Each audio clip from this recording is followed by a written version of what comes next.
उत्तर प्रदेश में बीएसपी में उथल पुथल मची हुई है। पार्टी के सारे पदों से हटाए जाने के बाद आकाश आनंद का victim card BSP supremo Mayawati को रास नहीं आया। इसी वजह से उनकी नाराजगी बढ़ गई। उन्होंने आकाश को पार्टी से बाहर का रास्ता दिखाने में जरा भी देर नहीं लगाई।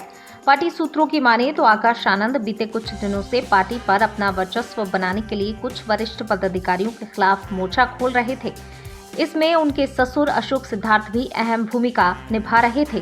पार्टी को अपने तौर तरीकों से चलाने के आकाश की मुहिम को लेकर बीते कई दिनों से अंदर खाने नाराजगी बढ़ती जा रही थी। जो अहम फैसले मायावती के नजदीकी पदाधिकारी लेते थे, उनमें आकाश सीधे हस्तक्षेप करने लगे थे। चर्चा ये भी है कि यूपी के बाद हरियाणा और दिल्ली में मिली शिकस्त के बाद आकाश गठबंधन की हिमायत कर रहे थे, जो कि मायावती के दिशा निर्देशों का सीधा उल्लंघन था।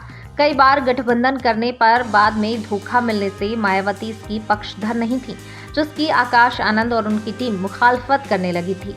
बीते दिनों आकाश ने कार्यकर्ताओं को संबोधित करने के दौरान कई वरिष्ठ पदाधिकारियों के खिलाफ बयानबाजी का भी बीएसपी सुप्रीमो ने संज्ञान लिया था।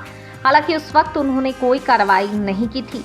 आकाश और उनके ससुर अशोक सिद्धार्थ लगातार पार्टी नेताओं और कार्यकर्ताओं की लामबंदी कर रहे थे। वहीं अब दोनों को पार्टी से निष्कासित कर दिया गया। आकाश ने कार्यकर्ताओं से कहा था कि पार्टी में तमाम दिक्कतें हैं, जिन्हें वो दूर करने का प्रयास कर रहे हैं। कुछ पदाधिकारियों की वजह से पार्टी को फायदे की जगह नुकसान हो रहा है।